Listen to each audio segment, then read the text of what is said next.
We are on DAF Nun Aleph Amid Aleph.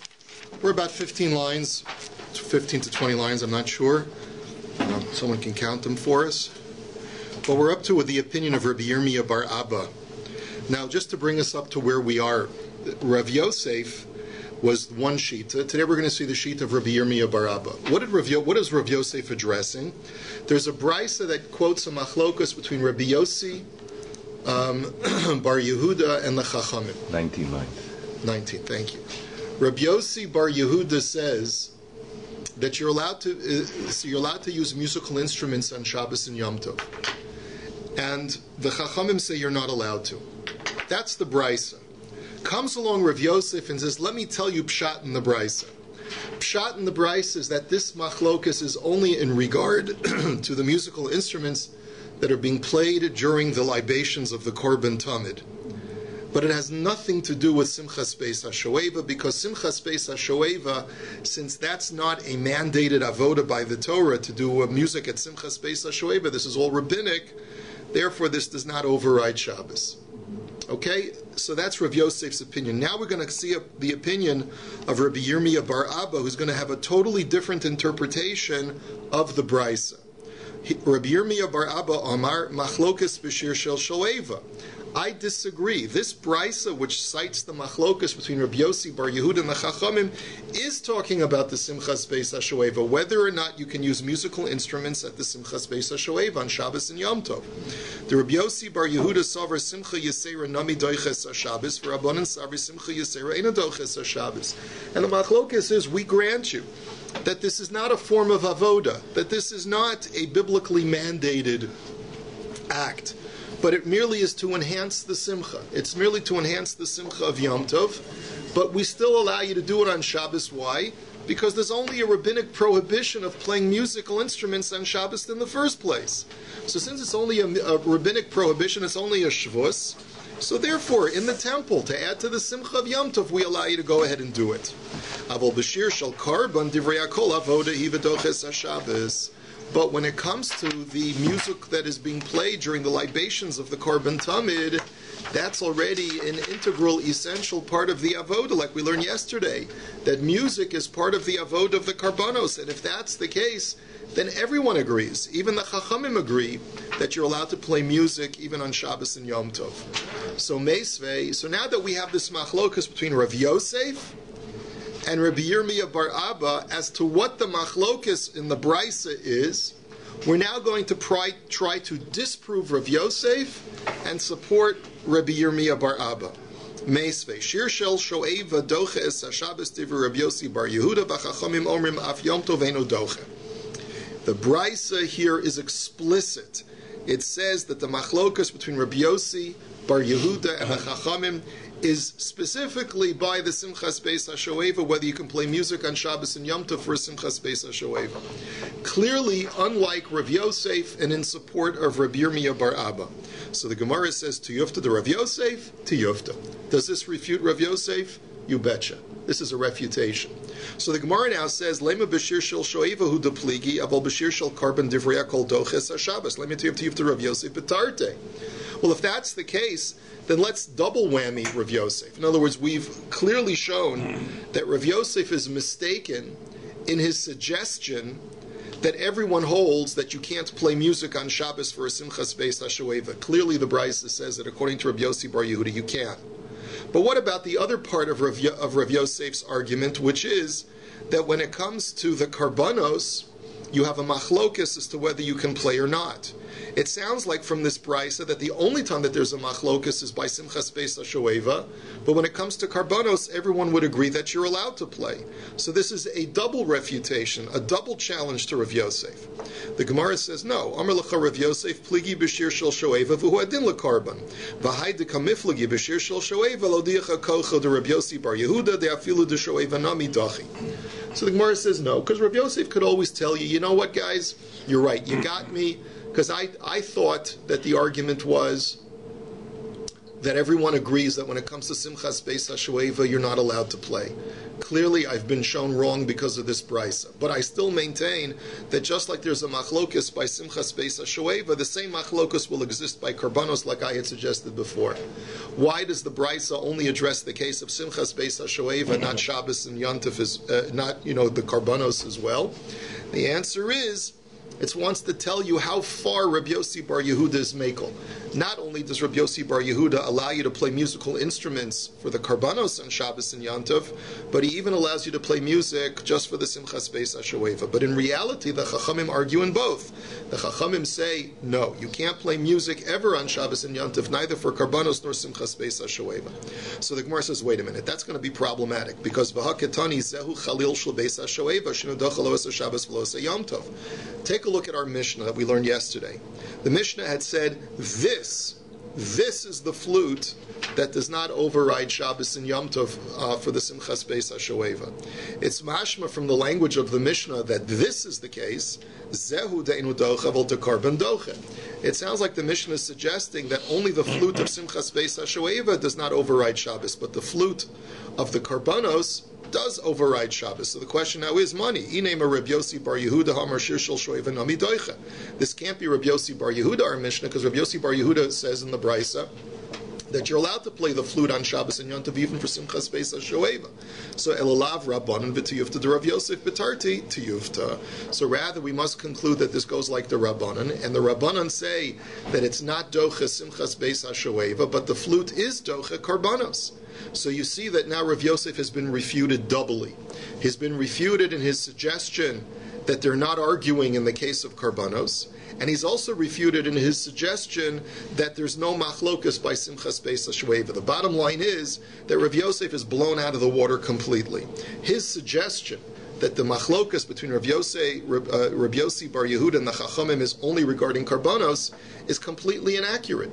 Their machlokas is only by Simchas Beis HaShoeva, but when it comes to Karbanos, everyone agrees that you play music even on Shabbos and Yontif. QED, that's the end. So now the Gemara says, let's go back to our discussion yesterday. We had suggested that the whole reason why there's a machlokas in the first place between Rabbi Yossi Bar Yehuda and the Chachamim has to do with what is the mainstay of song. When you talk about song, what is the main part of a song? Is it the vocals or is it the instrumentals? And therefore, we suggested that perhaps that's the basis of the machlokas between Rabbi Yossi Bar Yehuda and the Chachamim. Rabbi Yossi Bar Yehuda feels that the mainstay of song is the instrumentals, and therefore the musical instruments override Shabbos. And the Chachamim say that no, instrumentals are not crucial. What's crucial is the vocals, and therefore only vocals are permitted, but we don't allow you to override Shabbos with musical instruments, which are only an accompaniment to the vocals. So my time at demand Amar Ikar Shira Bichli. So let's think about this. What's the reason for saying either side? There has to be some scriptural support, because obviously we're dealing with aesthetics, and when you're dealing with aesthetics, it's purely subjective. Some people like vocals better, and some people like instrumentals better. So you got to look in the Torah and see where there's a pasuk to support which one is really the mainstay of song. Okay, so if you hold that instrumentals are the mainstay, so then you look at the following pasuk, which talks about Chizkiah HaMelech bringing karbanos in the temple, and it says, "Vayomer Chizkiyahu lahalos ha'ola lamizbeach," that Chizkiah said that they should bring a burnt offering on the altar. Uve'eis heichel ha'ola heichel shir Hashem ve'hachatzotzros. That when they began bringing the ola sacrifice, they began the song to God with the trumpets. Klei David Melech Yisrael, through the instruments of King David. So you see that instrumentation is very important to song. So that's that opinion's proof. My time at demand Amar de Ikar Shira Bepeh. What about the other side? What scripture do they point to tell you that the mainstay of song is the vocals? This is another pasuk in Divrei Hayomim, that when it came to one of the people who was blowing the trumpets, V'la meshorerim, and for the people who were singing, lahashmiya kol echa, to create a sound in unison with the trumpets and the singers. So you see that singers is very important, and the trumpets are only there for an accompaniment. So the Gemara says, V'idach nami haksiv vayomer Chizkiyahu. So according to that other opinion, which says that vocals are the primary part of song, What is he going to do with the other pasuk about Chizkiyahu who used musical instruments? Hachi ka'amar. What he means to say is as follows: Heichel shir Hashem bepeh al yedei klei David melech Yisrael lebesumei kala. The way that you read that pasuk is no. King Chizkiyahu began the songs, they began the music with vocals, and he had the musical instruments brought in as accompaniment. And therefore, the mention of musical instruments is not that that's the mainstay of the music, but rather it's an accompaniment to the vocals, which is the mainstay.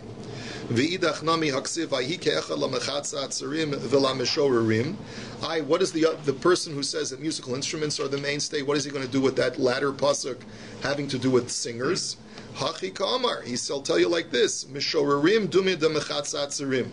That the singers were actually more like the trumpets. Just like the people blowing the trumpets had to use an instrument, so too the singers, or makers of song, I should say song makers, had to use instruments. And therefore the word mishorerim, even though normally it means singers, here we're changing the interpretation to mean that it means people who made song with music. Okay. Does it make a difference the fact that singers, you don't have to worry about tikkun kli, but my string breaks on the cello, and or that doesn't matter in the basic mikdash. You don't have to worry about that. Well, that's the argument of the Gemara is that we know clearly that the only prohibition of playing music on Shabbos is rabbinic, right. Lest shema yitake and klei shir, lest you have to fix it. So we saw that this is part of the machlokes. Do we prohibit it or not on Shabbos? Everyone agrees that there's nothing even rabbinically problematic with singing.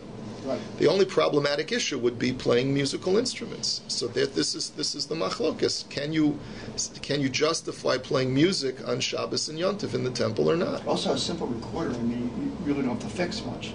Right, but if it's rabbinically prohibited, they went across the board. They made a low plug. Rabbi Klei David, it was a lot of clay. Yeah, a lot of different musical instruments. Only one kinor. Nevel, kinor, ugav. Yeah, David HaMelech talks about multiple instruments in Tehillim. Okay, Amru. The Mishnah now says that the rabbis tell us that Misha lo ra'a simchas beis hashoeva lo ra'a simcha miyamav. Someone who never witnessed the simchas beis hashoeva during the Second Temple never really saw simcha in his life. That was a real party. That was joy. That was happiness. So what did they do? B'motzoi Yom Tov Harishon Shel Chag Yardu LeEzras Nashim U'Mesaknim Sham Tikun Gadol. Right after Yontif is over, the first day, Chol HaMoed starts. Everyone's really excited. We're going to the temple, and we're going to make this big rectification, which the Gemara will explain has to do with putting up a mechitza, putting up a women's balcony in the Ezras Nashim, so that the women have a place to stand privately. So we'll talk about that momentarily.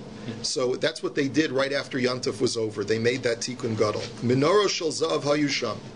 There were these 4 candelabras, and really what they were very, very tall columns that went up very, very high. They went up 50 amos, according to Rashi.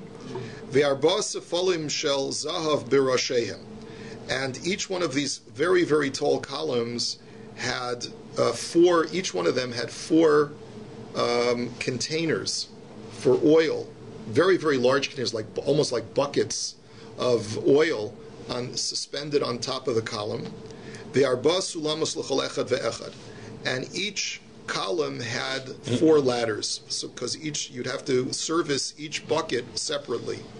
So I'm not sure whether there were 4 columns or more. I assume there were 4, but actually when I look at the text, it doesn't say 4 columns. There could have been multiple columns. Each column had 4 buckets or 4 receptacles. Okay, ve'arba yeladim mipirchei kuhuna u'biyadim kadam shomei v'eshim lug she'matin l'chol safel v'safel. And then you had 4 little boychiks, 4 little Kohanim boys, who, were athletic. They would climb up these very, very tall columns. They would each one be carrying a bucket of oil that contained 120 logs. That's a huge amount of oil. And they would pour it into these large receptacles, each 4 per column, because each boy would go up his own ladder. So you had 4 ladders per column. Each boy would go up a ladder, and they would fill up the containers with oil.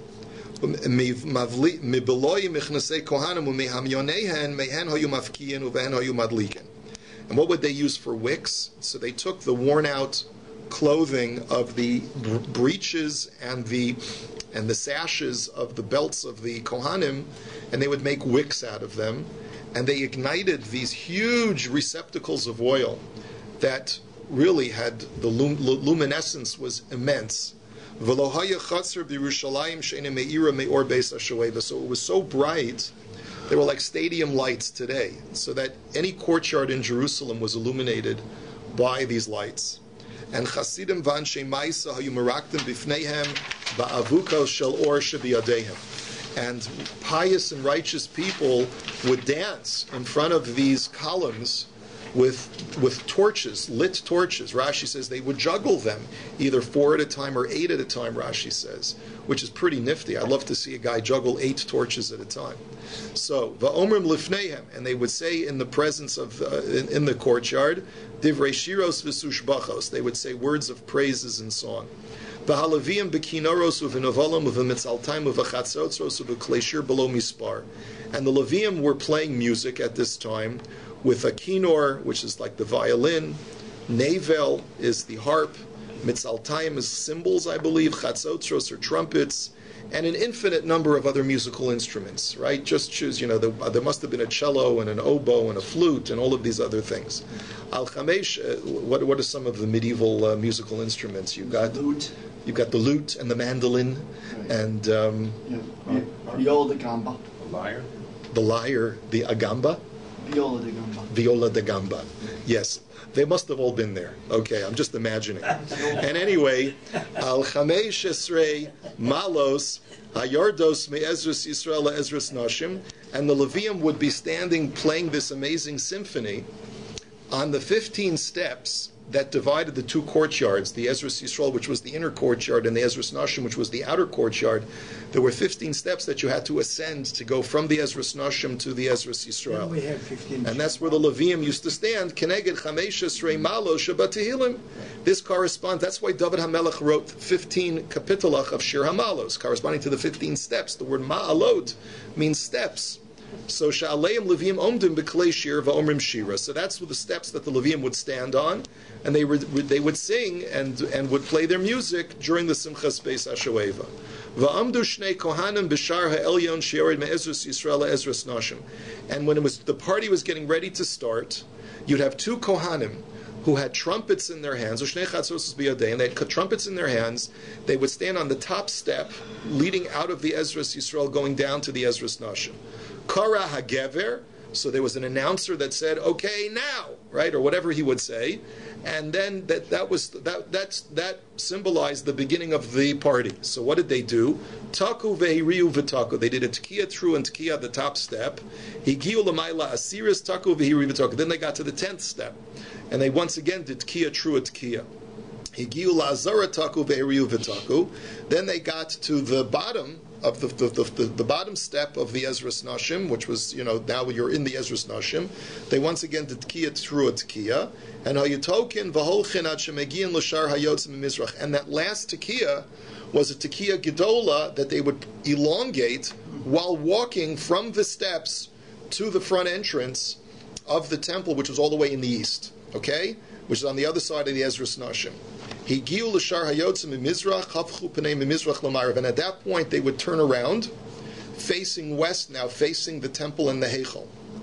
Va'amru, and they said as follows: Avoseinu shayu b'makom hazeh, our ancestors from the first temple period, who were not as faithful to Hashem, achureihem el ha'eichel ufneim kedma mishtachvim kedma l'shemesh. They used to keep their backs to the temple and would bow down to the sun in the east because they were idolaters. But va'anu lika einenu, but we, to God are our eyes. So Rabbi Yehuda Omer hayushanim va'omrim anu lika ulika einenu. They actually said a double mantra, and they said, we are to God and to God are our eyes. So that's the words that they said. The Gemara will explain what's the machlokas. Who said it exactly? These Kohanim. That were carrying the water? No. The Kohanim who were blowing the trumpets. They got to the gate, they turned around, they finished their trumpet blowing, and then they said, Anu laka. Ulaka inein. So the Gemara now says, let's take a look at the Gemara. Tanu Rabbanan, Misha lo ra'a simchas beis hashoeva, lo ra'a simcha miyamav. A person who never saw Simchas Beis HaShoeva never saw a real party in his life, a real simcha, I should say. If you never saw Jerusalem in all of its glory, I guess during the Second Temple era, it seems that way, never saw a beautiful city in his life. If you never saw the Beis HaMikdash when it was fully built, you never saw a beautiful structure in your life. Maihi, which Beis HaMikdash are we referring to? Amar Abaye v'tema Rav Chisda zebinyan hurdos. This refers to the Herodian temple, which was the latter part of the Second Temple era, where King Herod really fortified the temple with tremendous expenditures of materials and architecture and great artisanship. So B'mai Banya, what materials did he use to build it? So Amar Rabba be'avnei shisha umarmira. He used two different kinds of marble. One was a colored marble, like a greenish marble, and the other one was a pure white marble, and he did it staggered so that it had a beautiful artistic effect. Ika da amri be'avnei shisha kuchla umirmira, and some say that it wasn't this greenish marble called shisha, but rather it was shisha kuchla. It was blue marble staggered with white marble. Apik safa va'ayil safa ki hechid lekabel sida, and what they did is that the inside, the walls, where you would be looking at the marble walls, were exactly flush, but the outer part, the width of the marble was of staggered widths, so that you could apply the cement on the outside, and that you wouldn't have to have cement or any kind of what do they put between tile? What's that called? Grout. So that they wouldn't have to put grout in between the marble on the inside. It was only on the outside. So what you saw was pure marble stone without any spacers in between. So anyway, Sover Lemishayin B'Dahava. At one point they had Herders said, you know what, let me beautify the temple even more by plating the walls with gold.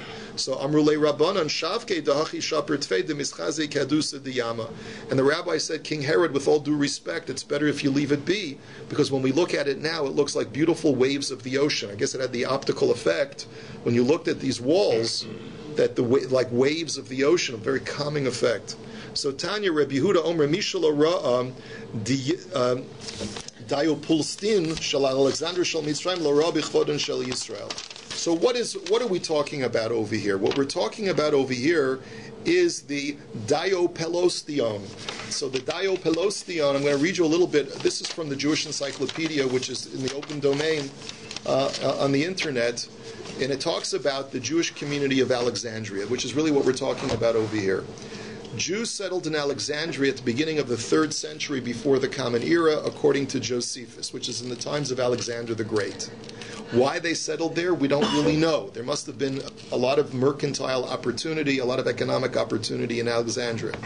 At first, they dwelt in the eastern sector of the city near the sea, but during the Roman era, 2 of its 5 quarters were inhabited by Jews, and synagogues existed in every part of the city. The Jews of Alexandria engaged in various crafts and in commerce. I'm going to go a little bit further. And from the legal aspect, the Jews formed an autonomous community at whose head stood at first its respected leaders, afterwards the ethnarchs, and from the days of Augustus, a council of 71 elders. This is all going to become relevant in the Gemara you're going to see in just a second. According to Strabo, some historian, the ethnarch was responsible for the general conduct of Jewish affairs in the city, particularly in legal matters and drawing up of documents. Among the communal institutions worthy of mention was the Beis Din and the Archeon, which was the office for drawing up documents.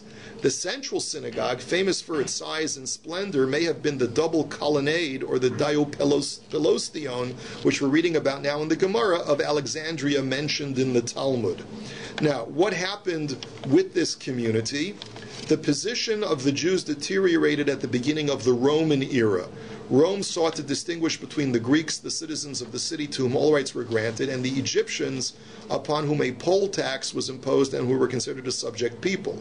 The Jews energetically began to seek citizenship rights, for only thus could they attain the status of the privileged Greeks. Meanwhile, however, anti-Semitism had taken deep root. The Alexandrians vehemently opposed the entry of Jews into the ranks of citizens. in 38 of the Common Era. Remember, Churban Abayis in Jerusalem is in 70, so we're talking about a couple of decades before. During the reign of Caligula, serious riots broke out against the Jews. Although anti-Semitic propaganda had paved the way for them, the riots themselves became possible as a result of the attitude of the Roman governor, Flaccus. So anyway, many Jews were murdered, and then it says, on Caligula's death, the Jews armed themselves, and after receiving support from their fellow Jews in Egypt and Eretz Yisrael, fell upon the Greeks. The revolt was suppressed by the Romans. The Emperor Claudius restored to the Jews of Alexandria the religious and national rights of which they had been deprived at the time of the riots, but forbade them to claim any extension of their citizenship rights. In 66 of the Common Era, influenced by the outbreak of war in Eretz Yisrael, the Jews of Alexandria rebelled against Rome. The revolt was crushed by Tiberius Julius Alexander, not Alexander the Great. He's already dead for 2 centuries. Tiberius Julius Alexander, and 50,000 Jews were killed. Okay, keep that in mind. Now you've got the history of the Jews of Alexandria, which is wiped out shortly before Churban Abayis. With that in mind, let's take a look at the following story. Mi shelo ra'a Diopoloston shel Alexandria shel Mitzrayim. If you never saw this Diopoloston, which was the great synagogue, which we're saying is the double colonnade, which means that there were double rows, just like we saw in Har Habayis, there were double rows of these marble or stone benches on the Temple Mount. You had the same thing in Alexandria in a circle. Lo ra b'chvadan shel Yisrael. You never really saw the true glory of Israel. Amru kamin basiliki gedola ha'is stav lifnei mistav. It was like a stone basilica, like a dome structure, and with double benches. Pa'amayim or pahamim shayu ba shishim ribo. Va'amri la shishim kiflayim kiyotze Mitzrayim. The different girsos in the Ein Yaakov version, it says, some say that at any given time you could have 600,000 Jews, and some say twice that number. So it was a huge assemblage of Jews. V'hayu ba'ayin aleph kat hadra'o shel zahav keneged ayin aleph shel zekenim shel sanhedrin gedola.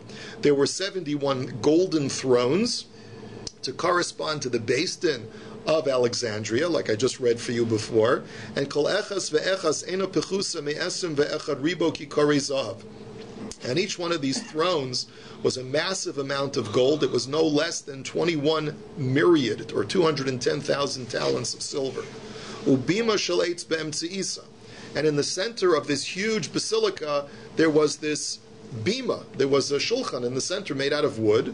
The chazan hakneses omed aleha, some kind of platform, and the chazan of the Beis HaKnesses would stand on it. V'asudrin biyado, and he had flags in his hands. V'keven she'yagi alanos amein halomenif besudar v'chalam onin amein, that because there were so many people, you couldn't hear what was going on, right? And so, therefore, when it came time to answer Amen, he would wave a flag, and people knew it was time to answer Amen. Sort of like what you have in the BAYT. V'lo hayu yoshvin mu'uravin el zahavin bifnei atzman, v'kasafim bifnei atzman, v'nafachim bifnei atzman, v'tarsiyim bifnei atzman, v'gardiyim bifnei atzman. And furthermore, you had different sections in the synagogue. So you had, based upon your profession, so you had one place for the seating of the goldsmiths. They would all sit in one place. I'm assuming that this was during the week they would talk shop, not during Shabbos, because you can't talk shop on Shabbos, but chveis nicht. They had all of the goldsmiths sitting in one place.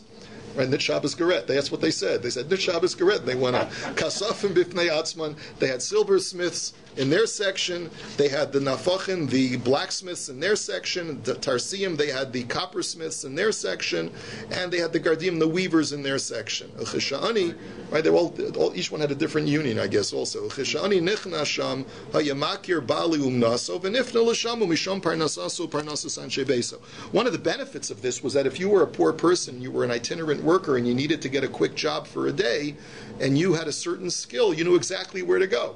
You come into the shul one day, you say, look, I'm looking for, I used to apprentice by a blacksmith. Where are the blacksmiths sitting? They say, okay, go over to that section. You see the guys with the aprons, those are the blacksmiths. You go over and say, I need work for the day. Gewalt.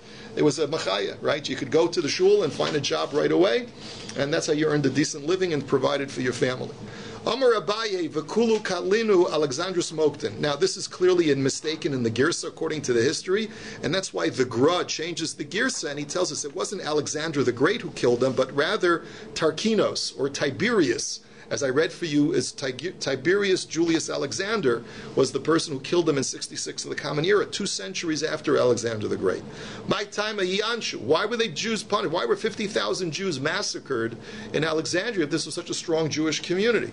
Answers the Gemara, Mishum da'avri ha'ikra lo sosif and lo shuv b'derech haze'od. No matter how strong your Jewish community is, if the Torah says don't go back to Egypt, stay in Eretz Yisrael, and you left Eretz Yisrael to go back to Egypt, Hashem says you did something wrong. I don't care how strong the Jewish community is. If you're in Gullus, you're in Gullus. V'inu hadar asu. So, and these people came back, and they weren't supposed to come back to Egypt. Anyway, ki asa ashkechinu dahabukaru b'sifra. So one day, this Tiberius guy finds the Jewish people reading in the Sefer Torah, Yisa Hashem alecha goy me'rachok, that God will bring upon you a nation from afar. He said, I'm a Roman, I come from a faraway place. And the prophecy says that God will bring you a nation that will oppress you from afar. So Amr Mechti, Ahu Gavra boy Lamese Sfinta, Ahu Gavra boy. He says, so I'll be the guy. If God wants the Jews to be attacked from a faraway nation, I'll be that nation. So Lamese Sfint, boy Lamese Sfinta ba'asara yomi, Dal Yazika v'asi Sfinta b'chamisha yomi. So God gave him siyata dishmaya because he did it l'shem shamayim. Normally it would have taken him 10 days to travel from Rome to Alexandria by ship, and God created a wind that made him do it in half the time. He got there in 5 days. Nafal alayu v'katlinu, and therefore he fell upon them and killed them all. 600,000 or a million. 1.2 million. It's amazing. But here in this, of course, that's Lashon Guzma. According to the historical record, it was 50,000 Jews. That's Josephus, right? That's all based on Josephus. It seems like it's based on Josephus, although I can't tell you for sure. But it seems like it. Yeah, he's quoting Josephus here. B'motzoi Yom Tov, anyone who wants this, you can have it. It's available on the internet. B'motzoi Yom Tov Chulei. So now let's go back. Well, they said right after Yom Tov, they did a Tikkun Gadol in the Ezras Nashim. So what is the Tikkun Gadol? What is this great rectification? My Tikkun Gadol. Amar Rabbi Lazar, Ka'osa Sheshaninu. It's like we learned previously. Chalaka Haisa Barishona V'Hikifua Gazuz Torah. That what happened is originally the temple walls in the Ezras Nashim were completely smooth. What they did is that they actually embedded new protruding rock to act as support beams for wooden planks on the sides of the wall, elevated up so that you could create a balcony. Okay? And this way, right after Yontif, they took these huge wooden planks, they assembled a balcony in the Ezras Nashim so that the women could sit on top and the men on the bottom. This is the source, by the way. This short piece of Gemara is the whole source for the halacha of mechitza in a synagogue. Tanu Rabbana. Barishona hayunashim mibifnim v'anashim mibachutz. Originally, says the Brisa, there was no balcony, and what they did is that they said, listen, we want to segregate the men and the women because that's the proper thing to do. So because you're supposed to be polite and chivalrous, they said, okay, women, you go in first, and we'll come behind you. You'll get the front view, and you see, of course, that a frum Jew is supposed to give the woman the front seat, and he should sit in the back. That was what they originally thought was the proper thing to do. But there was a problem, is that what happened was, the men, those wolfish men, they started schmoozing with the women. They said, hey, a cute little lady, looks cute from the back. And she would say, excuse me, madam, and they would start schmoozing, and that would lead to frivolity and improper conversation. So they said, you know what, we're just going to switch it around. The men will go in first, our backs will be to the women, so therefore we won't see them. The women will come in behind us. But you know what happened? The men still were vildachayas, and they turned around, they looked at pretty women, and they came late to shul. They came late to chveis, right? And this also led to Kalas Rosh. So So that's when they came up with the idea of putting up a balcony, and that way, only the most depraved men would have to look up if they really had a Yetzer Hara. So, but even then, there was a physical barrier, and the physical barrier, even though the women were still visible, but because of the physical barrier, it didn't bring to Kalas Rosh. So, by the way, you see from this Gemara, there's no visual barrier. There's a physical barrier. There's no visual barrier in this Gemara. This, of course, is what led Rav Moshe to say emphatically that in Hilchos Mechitza, there's no requirement to not be able to see women. You just have to be physically separated from women. in order for a mechitza to be kosher. Of course, the Satmar Rebbe disagreed. He had other sources, but at least you see from this Gemara that it seems to support Reb Moshe. So the Gemara asks, what? I said the Kalas Rosh has changed over time also. There was a sensitivity there, perhaps. The separation of just any barrier was acceptable. Today, just a low barrier would not be acceptable. You might have Kalas Rosh in the shul that has a low barrier. If you feel that you need to make a tikkun, every community has to make its own tikkunim. Every community has to make that determination. But no one can say that we know for sure that things have changed. You have to make that determination based on the facts on the ground. Heichi Yavid Hachi. So the Gemara now says, how could they do that? How could they add to the structure of the Beis Hamikdash? V'haksiv. Doesn't the pasuk say Hakol bichsav miyad Hashem alai hiskil? Doesn't it say regarding the Beis Hamikdash that, I think this is either David or Shlomo speaking, that they said that this was brought to me by a divine message. The Nasan Hanavi, God Hanavi, the Nevi'im told David and Shlomo how to build the Beis Hamikdash. You can't change that structure. So the Gemara says, Amarav Kra Ashkachu V'Darush. They found a pasuk which was said prophetically to give them the right to do so. Because it says that there's a pasuk in Zechariah prophesying about the Messianic age. V'safta haaretz mishpachos levad, mishpachas beis David levad u'neshem levad, that every family will be eulogizing for the loss of life after in Yemos HaMashiach, each family separately, and the families of David separately, and their wives separately. So you see that when there's a gathering of eulogy, you have to separate the men and the women. So Amru v'halo dvarim kal v'chomer. So they said, look at this kal v'chomer. Umala asid lavo sha'oskim behesped ve'en yetzahar sholeit bahem amr Torah noshim levad v'noshim levad. If at a time of hesped, the Torah requires you to separate men and women, where there's no Yetzer Hara, there's no frivolity, there's just only sobriety, and there's no Yetzer Hara. So achshav sha'asukim b'simcha ve'yetzer hara sholeit bahem alachas kama v'kama. So then surely, when there is going to be frivolity and Yetzer Hara, surely you have to segregate the men and the women. Okay, and so that's why the whole concept of mechitza comes into play during prayer in a synagogue. But of course, when it comes to making shidduchim, if you got single boys and single girls, you have to go to the Gemara in Tainus in order to tell you how you make shidduchim, right? If you want to make shidduchim between boys and girls, you can't use a Gemara that's talking about what was done in the Beis Hamikdash between adult men and adult women who are already married. This is a totally different issue. You have to try and create venues for shidduch. This isn't talking about tefillah. It's just talking about. This is talking about Simchas Beis HaShoeva, which could be anywhere. Kalas Rosh, anywhere. So absolutely why is this right. a source for davening, for tefillah?